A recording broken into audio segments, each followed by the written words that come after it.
బంతులు చేమంతులు ఆ తల్లి కురులలో తురుమగా,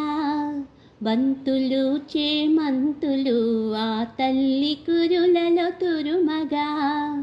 సన్నజాజుల సరములు గళసీమలో అలరించగా, ఆ సొగసు చూసి శ్రీనివాసుడు మెచ్చగా, ఆ పరవశాన శ్రీదేవి మురియగా, మంచి ముత్యం మేలి పగడం పచ్చ కర్పూరం, పచ్చ కర్పూరం, పద్మావతీ దేవి పూజకు పసిడి కలశం పెట్టరే, పద్మావతీ దేవి పూజకు పసిడి కలశం పెట్టరే.